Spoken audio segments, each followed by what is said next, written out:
Yeah. Right. Okay. I think we're ready to go. Well, good morning, everyone. Good morning, you crazy cats. I'm delighted to see so many of you here this morning. I want to learn a little bit more about the perfect couple. So we're a couple of months away from Valentine's, but I just want to show you, I'll illustrate to you a little bit how language models are in love with knowledge graphs and indeed vice versa. So like the context here is to illustrate how by combining a large language model with the knowledge graph, you basically have a beautiful marriage made in heaven, as it were. Before I kick it off, quick word from our sponsors. My name is Christoph Nijs. I'm part of the field engineering team at Neo4j. Neo4j was established, effectively commercialized in 2010. We commercialized the graph database, but in the meantime, our software has expanded quite substantially. We now offer graph data analytics and visualization tools as well. And so that allows you basically to have an entire graph technology platform for your connected data.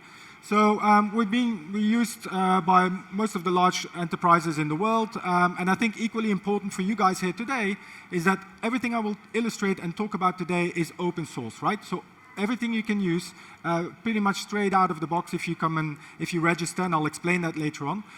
We have about 250,000 registered developers that have composed quite a lot of projects, etc. We have about 5,000 questions answers on Stack Overflow, so you're never going to get stuck, and a ton of material to basically get going.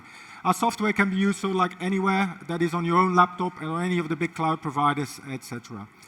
So the topics we're going to cover here today, quite a bit. We're going to kick it off with knowledge graphs. And so I'm going to recap on the definition of a knowledge graph. Then I'm also going to illustrate how the key aspects of a knowledge graph integrate with the large language model. And then we'll stress upon how you can basically find implicit relationships in that knowledge graph, in that factual information that you have. And that's also like, we'll come back a couple of times. And then we'll go into the meat and the potatoes of the talk. So we'll show how ultimately the integration of large language models with knowledge graphs can work as a front end, user interface, as it were, and then also how we can do the heavy lifting in the back end. So we'll explain that. And as I said, our software is entirely open source, so towards the end, if time allows, I will try and explain to you how you can get started on your graph journey. Right, so I would like to kick it off with the key theme of the talk, as it were, which I basically a quote I took over from Danny Vrandevich, who was is now part of Wikidata, and he started the knowledge graph project at Google, which kicked off the entire thing effectively. And he's saying, like, in a world of infinite content, knowledge becomes valuable. And that's really the key thing, right? We already, prior to ChatGPT and the likes, we already had substantial amount of content. But now, of course, we have infinite content, right? That thing that turns around 24/7. And so the question is, how can we basically retain and ensure knowledge, right? So that is a key aspect here that we'll try and stress. And then also, so like my mission effectively today is to make you effectively as excited as I am about these knowledge graphs. And as I said, try and show you how you can get started on your graph journey later on. We have a booth here, 328, not in the middle of, next to Microsoft effectively. So if you have any questions, please come and see us. And I've got a ton of material here that I can share as well and show you as well. Okay, so first things first, we're going to define a knowledge graph in its most basic concept and then link it in with how that works with a large language model. So we're going to use the most broadest academic definition that you can find effectively, where we're basically defining entities as objects. So these we're going to build up a toy graph in a minute, but these could be like people, they could also be abstract concepts. Then we have the explicit relationships between those entities, and again, we'll showcase that. And then the key aspect ultimately around the knowledge graph and why and how they're so important around large language models is this concept of semantics, okay? And there's basically two key areas that we want to do here. We want to use those large language models to ultimately create semantics, that is to say, create machine-readable semantics for my knowledge graph. And then another thing which I want to do is ultimately learn from my network structure of factual information. I'm going to keep on repeating that one. So learn from that network structure through this amazing thing called graph machine learning, graph data science, etc. That allows me, and that's a relatively recent development in the AI machine learning space, that allows me to learn from the connections that I have between my data points, right? And so we, of course, are very biased around it, and you may think this guy from Neo4j looks all right, but clearly the dude has been eating mushrooms. But if you look at Google DeepMind, for instance, right, these guys are betting the farm effectively in terms of the technologies that they're using. And if you're following a little bit what they've done with the protein folding, AlphaFold, etc., if you look down in what part of that architecture was a graph neural network, right? So it's a very powerful structure, and or powerful methods rather, and what you want to do, you want to deploy that on your knowledge graph to learn from that network structure, as it were. So, and that's going to come back later on when we're going to talk about how to integrate it with the language models and this thing called grounding, okay? So now we've defined, so like the key definitions, as it were, the key concepts. Let's have a look how we can build that one up, and perhaps you can also have a think about how this could potentially apply to your particular project. That could be something in your enterprise, that could be fixtures in your tennis club as well, right? So in its core concept, we start off with nodes, and in this simple example, we have two-person nodes and a car node, and what we're going to do, we're going to define some properties on these nodes. And this is also part of this semantics that we want to expand upon. So let me explain. So we have, basically in this case, we have Dan, we have Anne, so we get their date of birth, we can expand on these key properties. And then what we have as well, and this is where the large language models already come into play, we have this thing called a Volvo. We're a Swedish company, as I said. But what we can add now, we can add vectors to each node. So we can have a vector store in this graph, right? What we have done here, we have description, and you see a vector. The description, of course, initially was a blue car with yellow tires and red seats or something along those lines, right? So I have a string, a chunk of text, and now with these language models, no surprise to you, I can very efficiently, very quickly convert that into a word embedding and then add that as a vector to my graph. Very powerful, and I'll explain that later on. But keep this concept in mind because we'll come back to it in a minute. So now that we've got the nodes, we're going to define, obviously, the relationships between us, those explicit relationships. He's in love with her, fantastic. She loves him back, happy days. They're living together. He's driving the car. She, of course, paid for the whole thing. And then another thing that we can do, we can add some more properties to those relationships, which, again, talking about graph data science, graph machine learning, very powerful because I've got a descriptive property here that he's been driving the car since January, but I could also say a weighted relationship, that he drives the car 5 days out of 7. So for those of you familiar with graph theory, once I have a weighted graph, I'm off to the races because a lot of things that I can do in terms of flow analysis, etc. So happy days, now we've defined a knowledge graph in its most basic form, a most toy example, as it were. And now the fun really starts, because one of the key aspects that you can do with a knowledge graph, which you can't really do with any sort of like data structure, as it were, is that you can let it grow. You can detect implicit relationships in your factual knowledge. And so I'm going to contrast that later on with the language model. So if we have a quick look at this toy example here, we have a bunch of users, and they are visiting the web, you know, they're surfing the web, etc. Well, for me, if people are using the same IP location, so that is the same laptop, the same phone, they're probably the same, right? So I can then immediately persist, make that relationship explicit. I can create a relationship between those two users through the database, and I can persist that. That allows me then ultimately to effectively extract subgraphs and do further analysis on this one. And so in the context of large language models, I can find implicit relationships between my factual knowledge. There's no stochasticity involved here in this case, right? I know that they both are using an IP location. This is what we're doing with entity resolution, for instance. So I can do a lot of these kind of things already with the query language. And then on top of that, and that's the whole machine learning, graph data science aspect now, there are very sophisticated methods now to find non-obvious implicit relationships in my data. And then, of course, I can leverage this thing called a graph database, a native graph database like Neo4j, to immediately persist that implicit relationship. And then we'll see that later on how we're going to feed that into the large language model. So that's basically why we're saying graphs grow organically. You can gain ever better insights in your graph, in your data, which is not at your disposal if you leave it in a tabular format, as it were. Great, so now we've done that.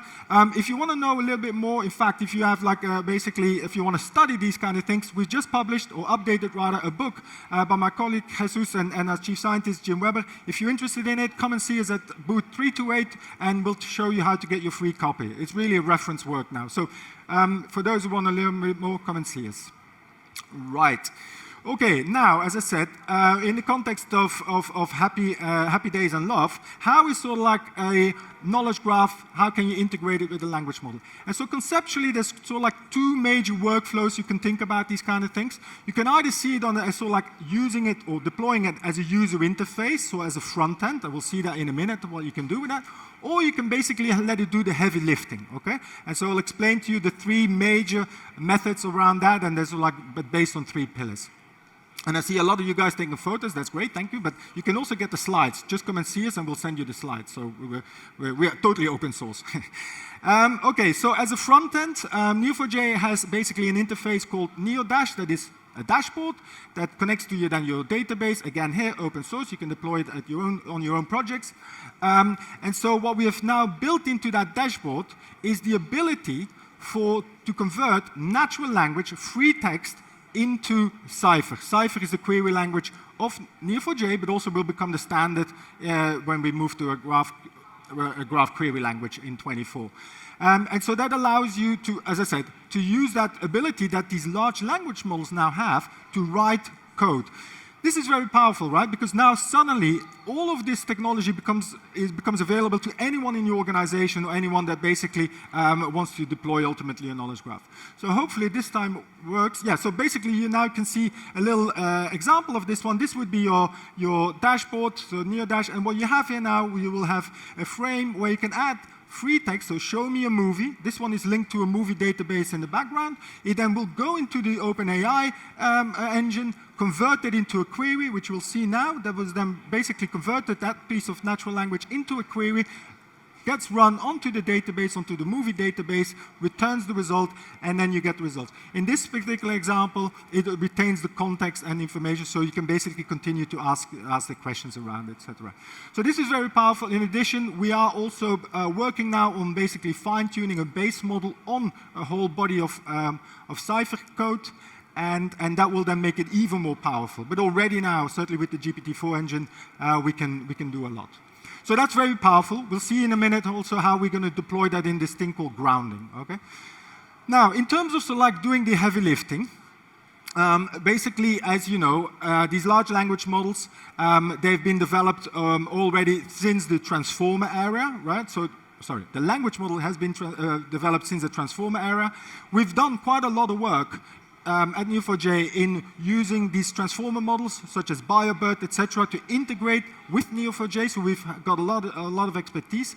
And then, of course, since the explosion from November, December with the ChatGPT, lots of workflows were done, lots of groups were established, and so we managed to sort of like find a little bit what works and what doesn't work, and it was very encouraging to see that the paper was published in June, basically doing or summarizing, validating the approach that we did. And so these guys have reviewed close to 50 studies combining large language models with knowledge graphs, and they've come up with basically a framework, which I think is a very good way of looking at how you can use these language models, so like to do the heavy lifting, or rather the combination of both to do the heavy lifting. So we are going to focus on the first two, and let me quickly explain what they do. So you can either basically have a knowledge graph to enhance, to augment your language model, and we'll double click on that one in a minute. You can also have basically language models that augment your knowledge graph, that do a lot of the work for you. And again, here we'll go into that and we'll explain that. And then basically the paper argues how you can have a synergy and a continuous working between those two pillars, as it were. So that's basically what we're going to focus on. So first things first, or first pillar, knowledge graphs that enhance large language models. What do we need to think about that? So as you know, these language models, they were trained on a large body of work, effectively. So I think the Falcon model, the largest Falcon model, was trained on 3.1 trillion of tokens, consuming something like 7 million GPU hours. Something like 4,000 GPUs, and they're just giving it away, which is quite remarkable, actually. So consequently, if you train it on a lot of stuff, certainly on Games of Thrones, if you ask it something in Games of Thrones, guess what? It's memorize it, and it will come with an answer. And as you may have heard of this, at the end of the day, these language models, they are manipulating strings, right? They're manipulating ultimately tokens. There's no reasoning, etc. So there's a bit of a problem there, and you can see where I'm going here. And so they're certainly not perfect, but at times, they do push it. And so I just want to already warn you what's coming now. Maybe a little bit upsetting of some of you. Are there any, just raise of hands, any Germans or German football fans here? No? Or maybe they're a little bit shy. Anyway, it's going to be a little bit distressing. I'm sure there's lots of English football fans. So where were you on that, fateful day, effectively, right? So if you now look back at what happened, and if you then ask ChatGPT, and that's why I'm saying there's no need for this, if you reverse the question, when did Germany beat England? It sounds very credible. And it even says there was a Munich massacre, right? This will not happen in a graph, because you have the direction of whom beat who. And of course, the correct answer is that England beat Germany and there was a Munich miracle, right? So you have this thing which you may be familiar with, well, you all know, is hallucination, right? And so that's a key drawback, key problem with these large language models, is that there is a lot of hallucination. You can't really trust them, and we'll see that in a minute as well. And it's even a little bit more worrying that we did this in the same conversation and it still didn't grasp what it should be doing and what it should be answering. So there's a bit of a problem here. And so the key aspects here, the key drawbacks, as it were, of basically these large language models is, of course, garbage in, garbage out. But the problem is you don't even control the garbage in, right? You don't even know roughly what's going in. It is some random stuff that's been trained on. There is a cutoff date, as you know.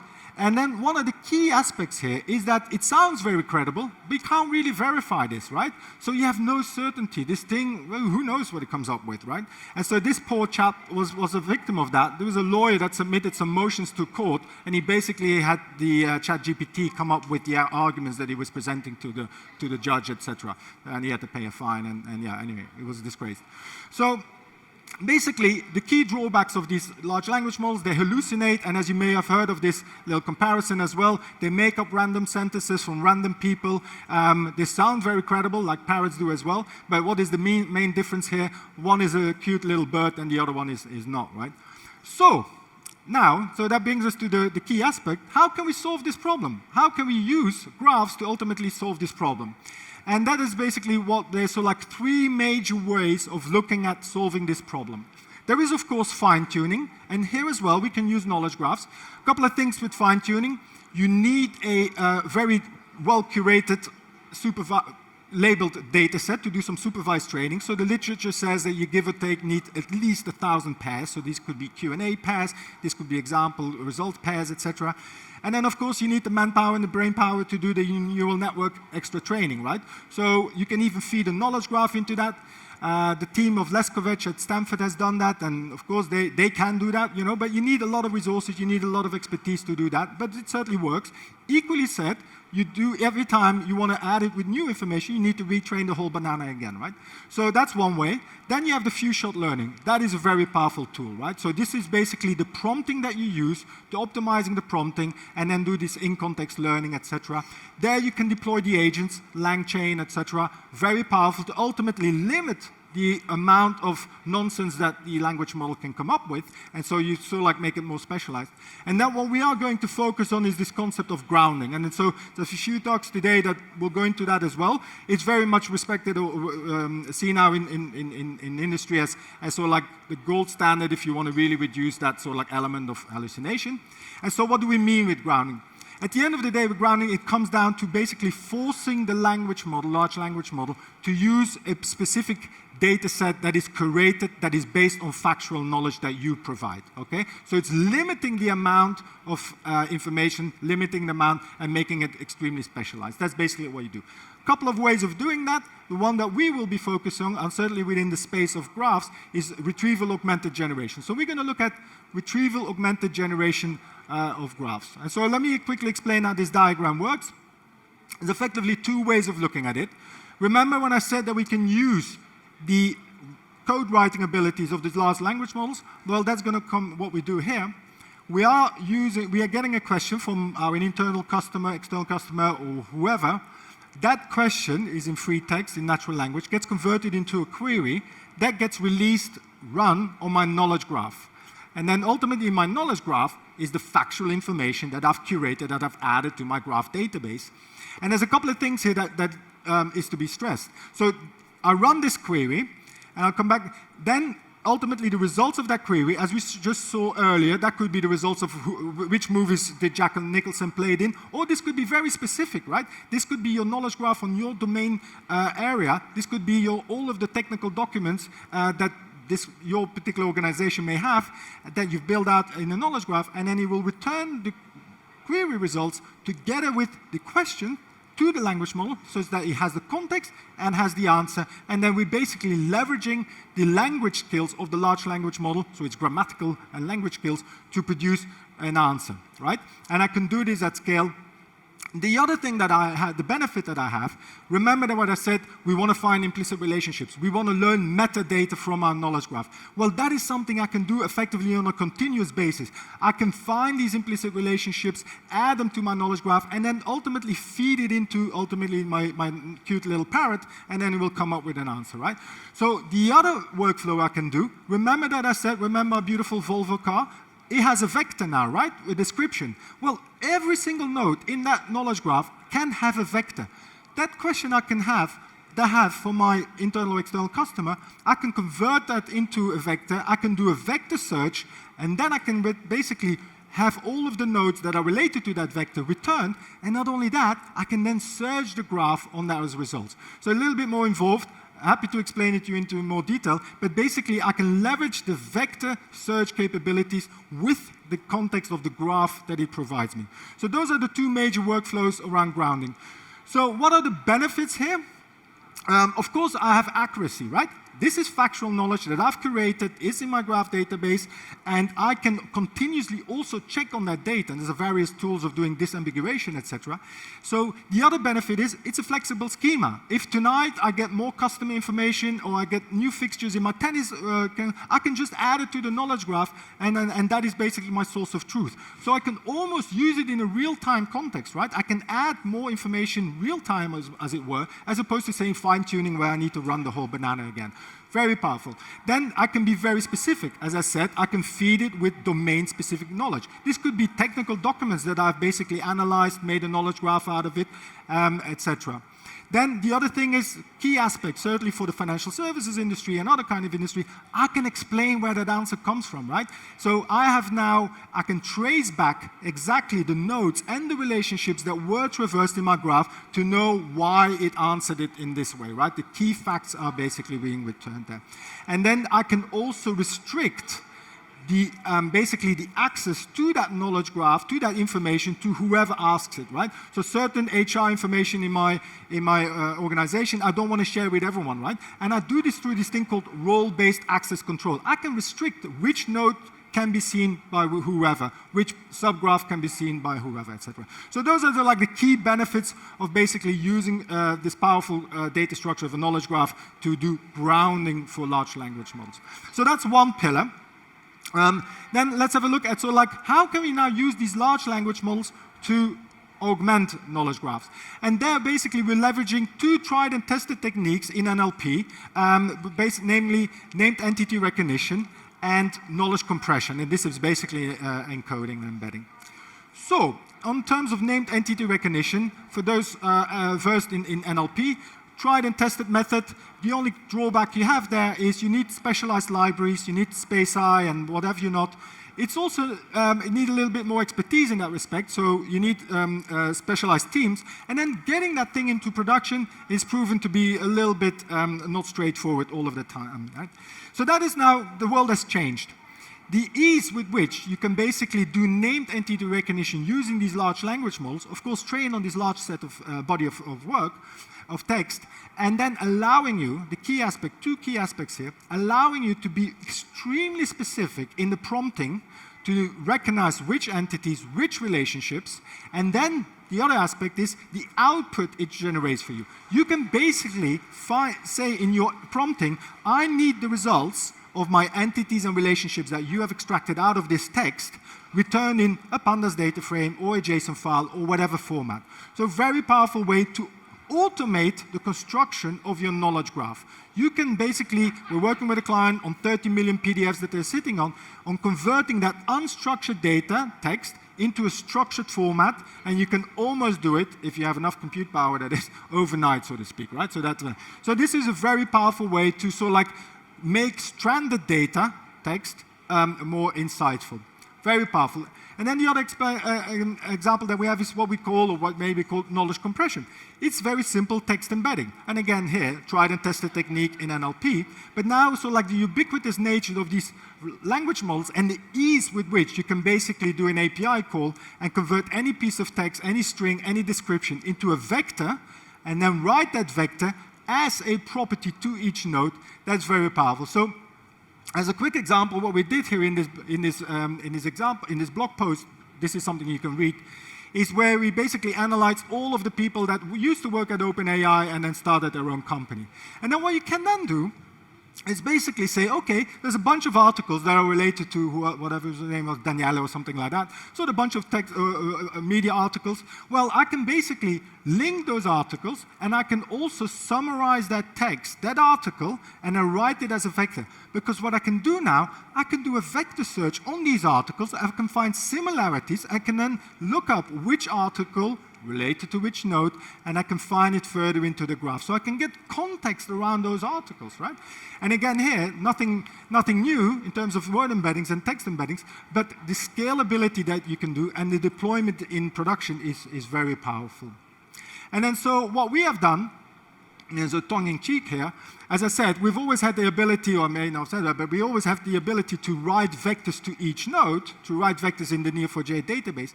We now have released indexing, right? So basically making vector semantic search very, very powerful and very quick, that is to say, very quick. So we're doing basically a sort of like at storage, at store time, we provide an index that makes at query time defining of similarities between vectors through either a cosine or Euclidean method in real time, as it were.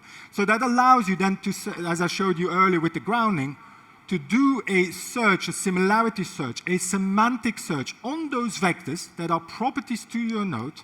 You get returned the nodes, which are elements, of course, entities in your graph, and then from that graph, I can find the entire neighborhood, right? I can go 1 hop, 2 hop, 10 hops down in milliseconds, and I can get that wider context returned to me. It's not just the top 5 red sweaters. No, if I do a top 5 red sweater search in a graph database with a vector search, I can also see which were the trousers that were bought to, and if I go 10 hops up, I can see which demographic has been buying these red sweaters, etc. So I can get really a very large body of context around that semantic search. So very powerful.